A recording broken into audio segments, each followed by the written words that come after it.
Welcome to season 3 of Locker Room for Growth, a show with human centric conversations that include compelling stories, unique professions, and those who set the tone for living with a positive attitude. I'm your host, Debbie Elicksen. Please subscribe to the show and check out our past episodes and clips. Follow me on YouTube, TikTok, Instagram, Threads, and more. Now let's meet our next guest. He was raised in the conservative South, where being gay would surely be shunned both societally and politically. Yet Jay Claypool found his calling here twice. Growing up wasn't easy in Augusta, Georgia, but when Claypool discovered drag, it authenticated his identity and led him to find support in the 2S LGBTQ plus community. As his Dixie Crystal persona rocked the Augusta nightclub scene, 9/11 happened. Like many at that time, Claypool reassessed his life, which led him to an Air Force recruiter. His active duty status in the military morphed into a 20-plus year career. But there was a catch. It was the don't ask, don't tell era, yet he continued to perform in drag. This has led Claypool into penning his Gay AF, you know what that stands for, the military career of a Georgia drag queen. His book takes the reader on a journey of self-discovery and how to reconcile an unwelcoming social climate. Please welcome Jay Claypool. Thank you. Thank you. I said it before. I'll say it again. That's probably the best intro that I've ever had. So you're setting a high bar for anybody else that has to take a mic and bring me on stage anywhere. Thank you. Thank you so much. You have mentioned you had a tumultuous childhood. Did you have anyone safe in your life at that time that you could actually go to for support? My escape was always my grandmother, my mother's mother, ironically enough, who I think over the years, as she was growing up with her, never really allowed her the space and the freedom to be the artistic human that she wanted to. But my relationship with her was very different. So my escape from the sort of tragic life that I lived before that was always being able to go to her and spend time with her in her house away from everything else. And that sort of became home for me later in my life. And then once I joined the military, it was always where I would go back to. So yeah, I did have a safe space, but that was it for me. It was my grandmother, and she was the one person that I think I did a lot of the things that I was able to accomplish early in my career for, because she was that safe space for me, and she was more like my mother than my grandmother. It was just that space where, I want you to tell me that you're proud of me. And so I worked to be the best at everything I could be, to make that happen. That was it. What age did you own your identity? I knew that so a lot of the adjectives and labels that we have now never existed when I was young. True. Fluid was never a word. I knew early on that I was attracted to beautiful people. I didn't care if you were a woman or a man, if what color you were, what you had happening. Biologically, I just gravitated to really beautiful human beings, and I didn't know how to articulate that. I identified as gay because I preferred, I think, to be with my preference was the admiration of other men. Mm-hmm. When my parents found out early on, that was sort of the end of my relationship with them. And so, we're not accepting of this. Not only are we not accepting of this, but pack your shit and get the fuck out of the house, right? You can't live here anymore. So I had to sort of realize or discover how to deal with all of those things that were happening for me biologically while I was still in high school, while I was still working a full-time job and finding a place to sleep and figuring out how I was going to feed myself. So it was a very interesting and not easy roller coaster ride for me. Yeah, and even today, it's not easy for so many kids. There's so many homeless kids, and that's probably one of the reasons why. Oh, for sure. Yeah. And that's been a constant thing in my whole life, especially in my military career. I have had the luxury of being able to present myself in a way that doesn't often say, "Hey, I'm gay," right? And I never, because I was in the military so young, I never really needed to go to work and say that I was gay before I could do that legally and not be kicked out. So I was safe in a way that I know a lot of people weren't safe, or that still Mhm.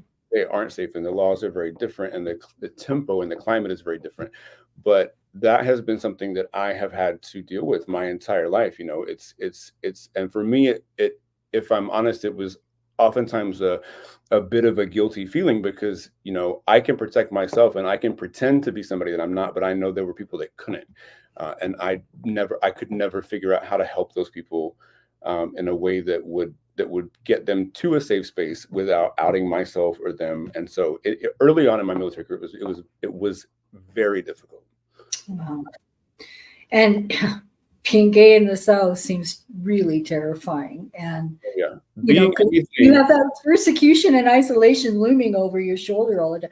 But can you describe what that's like? What is, because many of us don't know what that's like unless we're in that position. Oh, sure. So, being anything but white and Protestant in the South is not okay. Yeah. And if you take one clip from this entire interview and propagate that as many places as you can, that should be it. Um, I was born in a place where it would always, and I was dismissed for being gay, but it always would have been more okay for me to bring home a white guy than a black girl.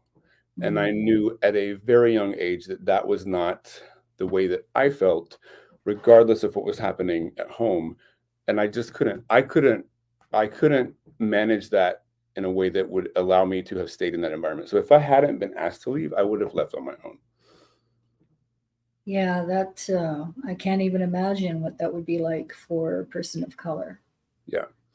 Uh, And especially for people of color. Yeah. If you're gay and you're any I mean it's hard to be gay in the South in general.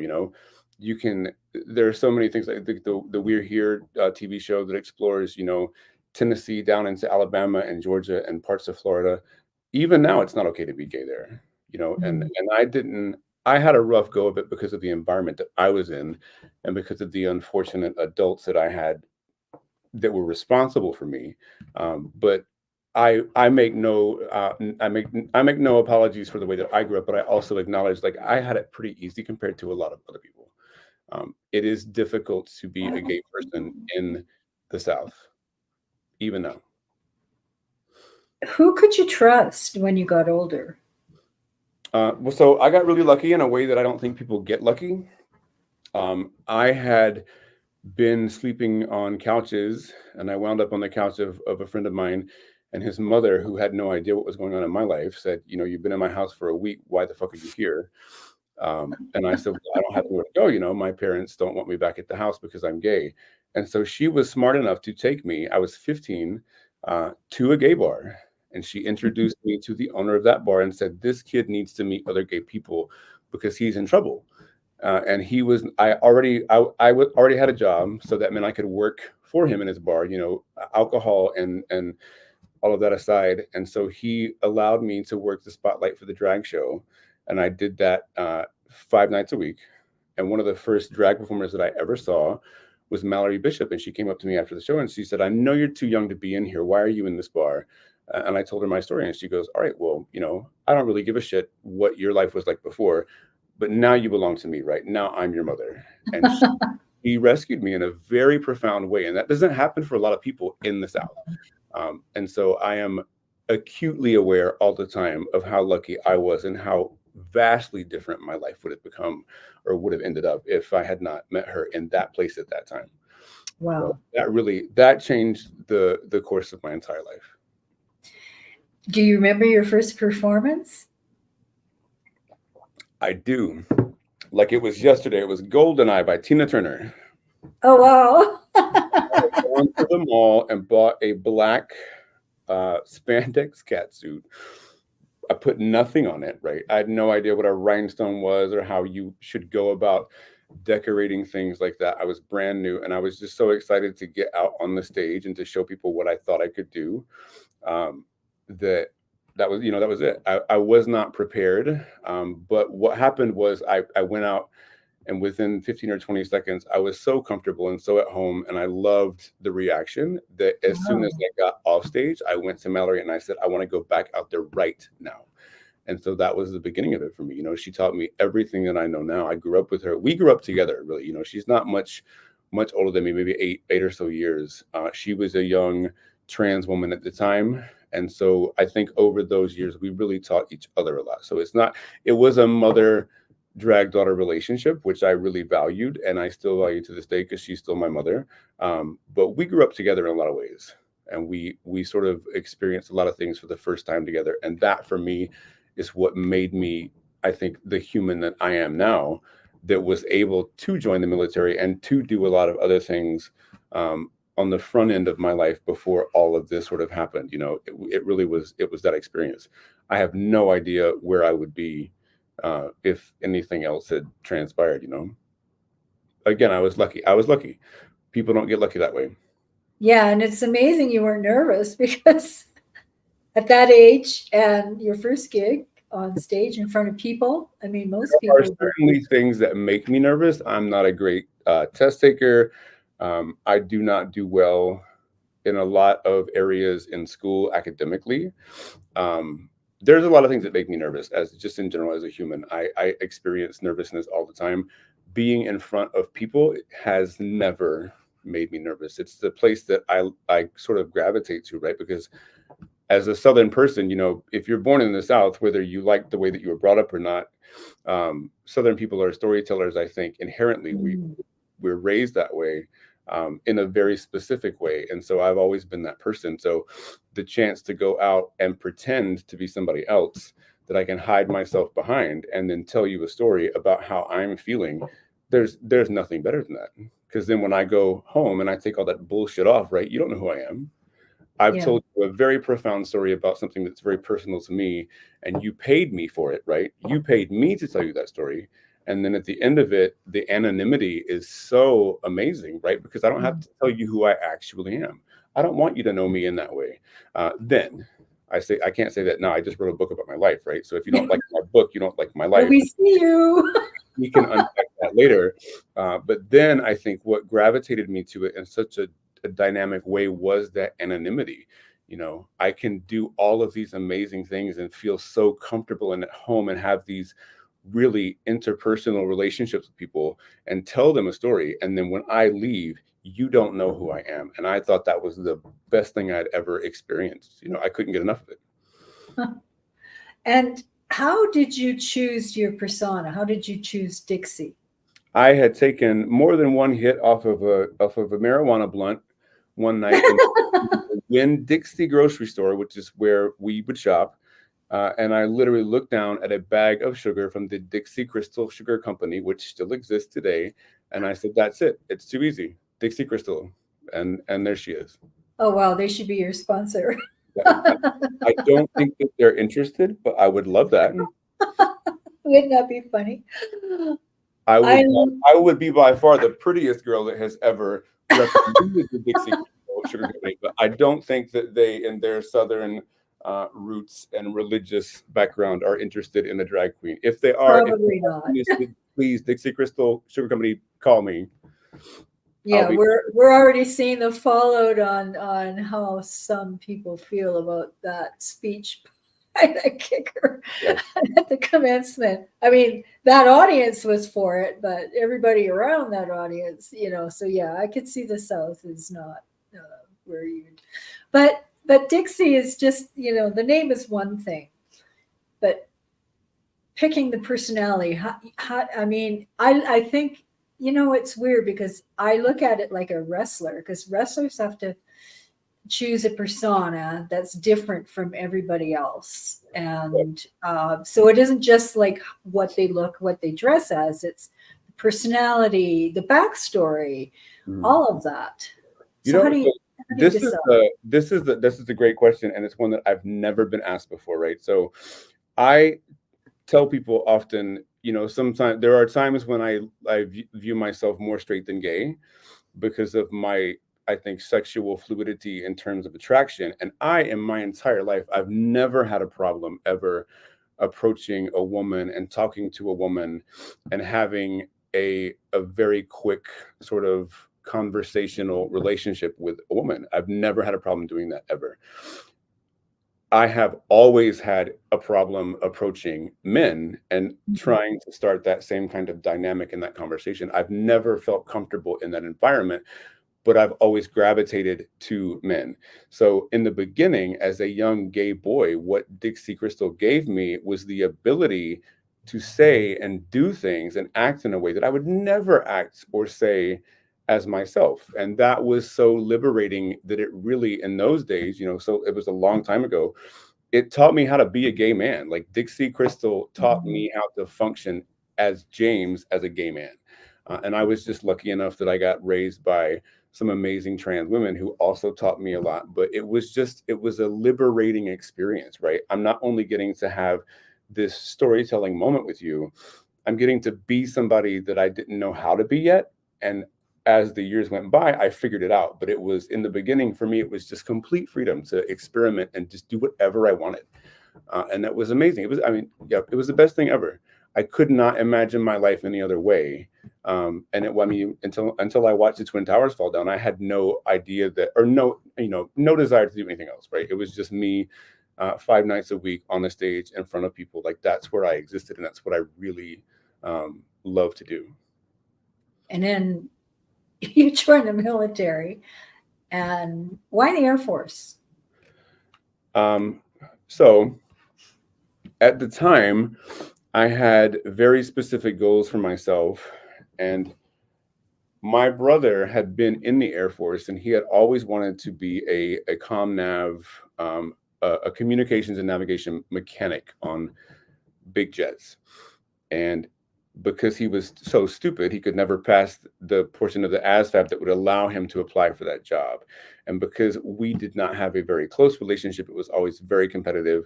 I had bested him on the football field time and time again. And so I'm like, you know what? Why not let me ruin your life one more time and prove to you that I'm smart enough, A, to get the job that you always wanted, but B, to be better at it than you would have been and to outrank you at the end of your career very early on in my career. And I did that. And that one of the happiest moments of my life, I'm telling you, I made E5. Brad could never get to E5. And as soon as I did, I put those staff sergeant chevrons in the mail, mailed them right to his house with a big note that Well, said, go fuck yourself. Now I'm better at life than you are, right? This gay man is better at everything than you are. So, nothing that like twisting the knife. yeah, yeah. I am, listen, I'm a Gemini. I'm good at holding a grudge, and my long game is fantastic. That's awesome. And of course, it was the don't ask, don't tell era when you joined. It was, yeah. I I mean, I imagine it's still, while they've opened it, really, I, I can't imagine, you've got all sorts of different personalities there. Yeah. Now I'm coming up from a perspective of living in a locker room for most of my adult life. And well, a lot of people may know who's gay in the locker room. There is no freaking way it gets out or um, I don't know. It's just I can't speak for the people who are in the locker room, but Yeah. Well, I mean, even when they retire, they wait until they retire before they even announce it if they ever do. So I can't imagine the military is any different. I grew up playing football because that was another thing that I had to prove, right? Because you say that I can't do these things, so I have to not only be the best at whatever I'm accomplishing in the classroom, but I have to be the best athlete. And I have never been able to, nor can I now, throw a football.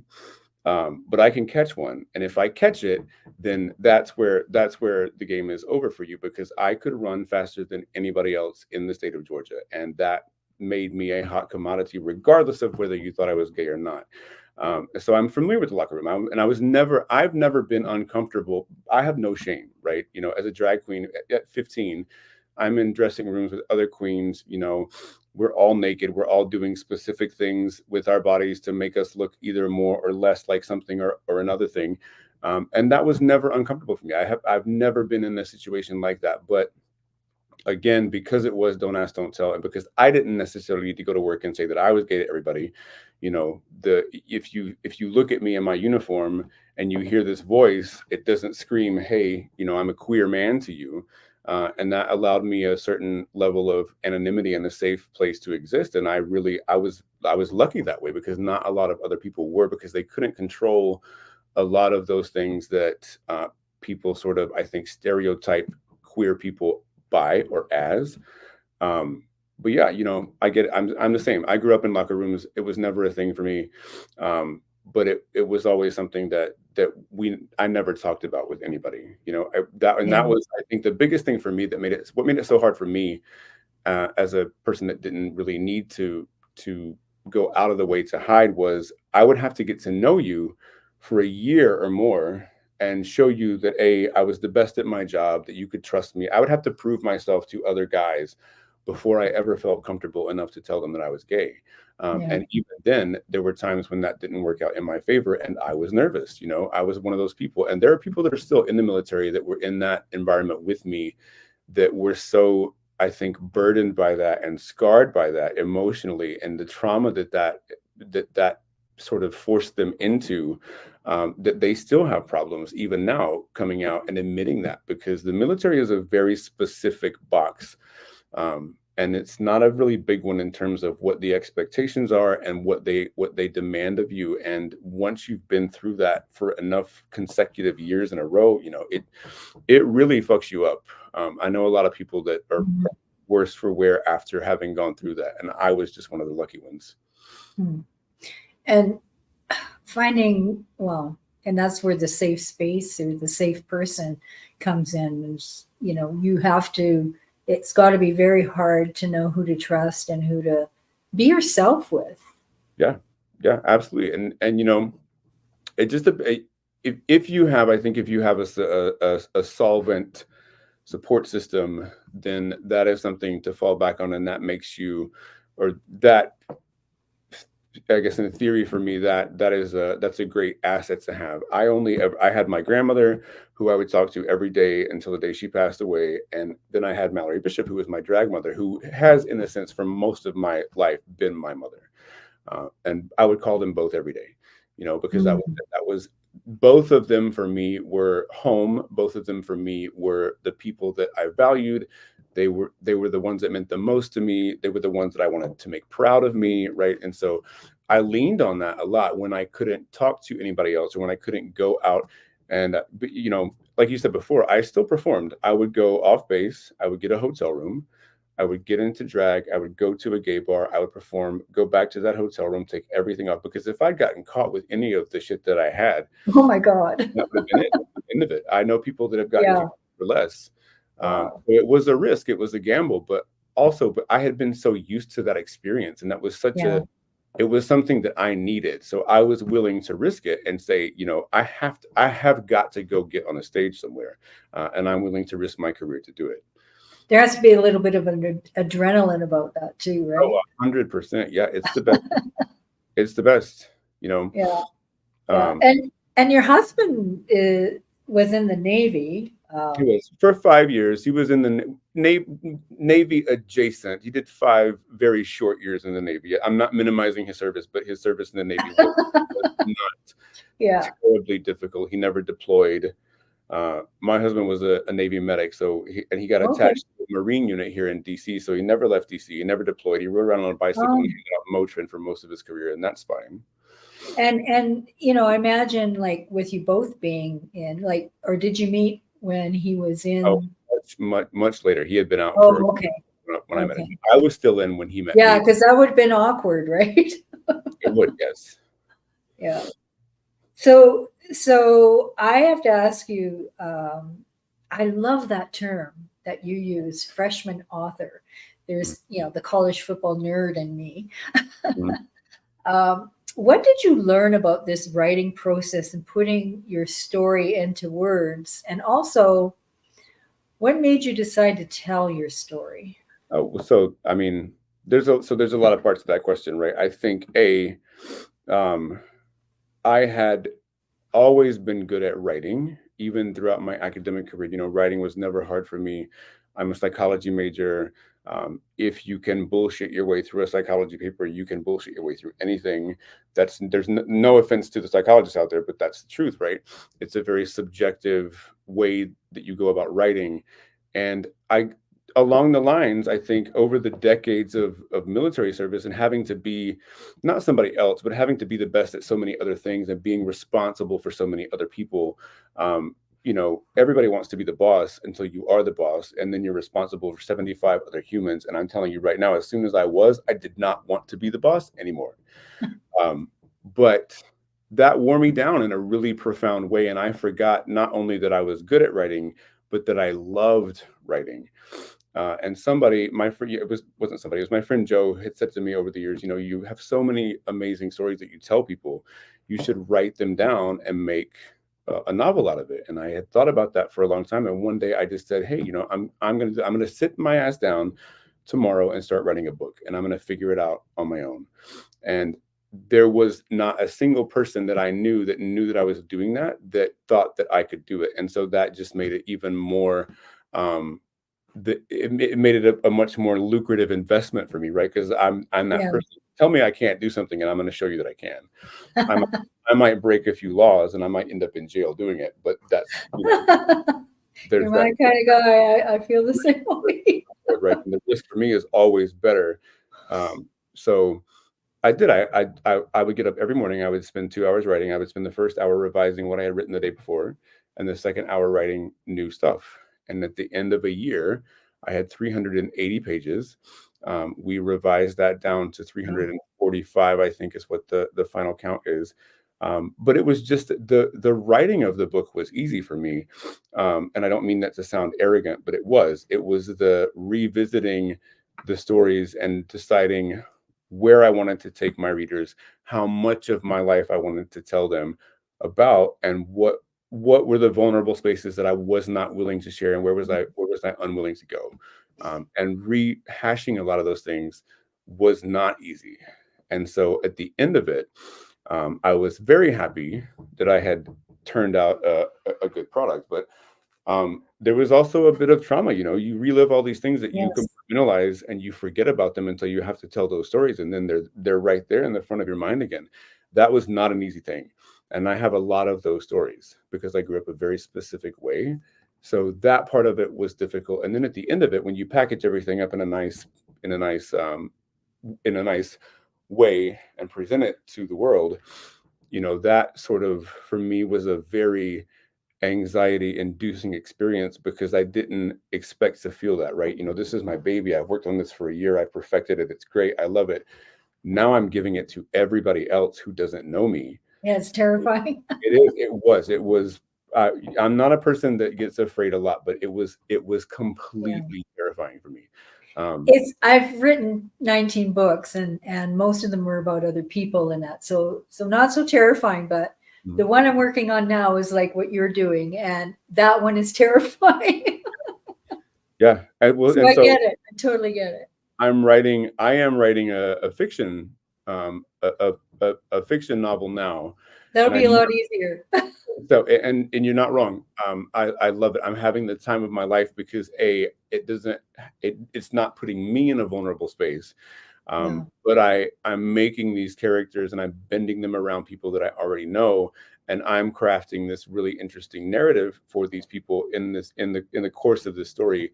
And I never thought that I would enjoy that. I've never been a person to pick up a fiction book and read it, but it's such a different experience than writing my story, and it's a different voice, right? Yeah, you can take the stuff you didn't want to write in the other one and put it in the absolutely fiction one.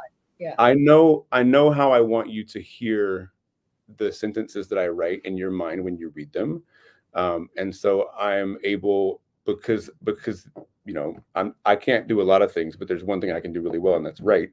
I know how to write the way that I want you to hear it when you read it. And so you get a lot of me as a human in my book about my life, right? And that was by design. I wanted people to feel like I was sitting there with you, reading you these stories and telling you about my life. The tempo and the diction and the pace of this fiction novel is vastly different. So you would never know that I was the same person that wrote this book if my name wasn't on it. And I'm really enjoying sort of playing with that.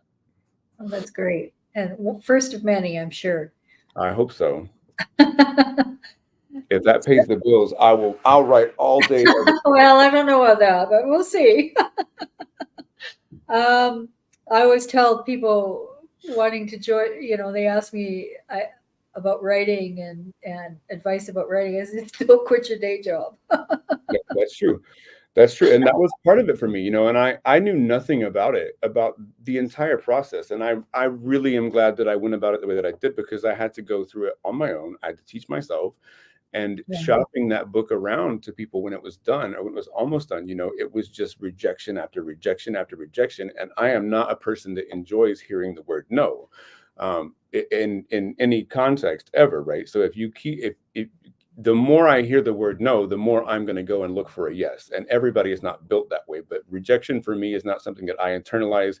I don't take it personally. Okay, you said no, you said no, you said no. Somebody's going to say yes. And I'm willing to do the work and put in those long hours until I find that person. And it took me 6 months. I would call publishers every day for 6 months. And I got as many days as there are in 6 months. I got that many no's until I got one yes. But the one yes that I got was from a group that really believed in what I had to say and the story that I had to tell. And that was the best yes that I ever could have gotten. So That's awesome. yeah, I think because I am wildly attracted to ambitious humans, like whether they're my friends, in relationships. I think ambition for me is such an attractive trait, and it turns me on in the most dynamic way to another person, whether it's in a friendship, or any other way, right? And Yeah.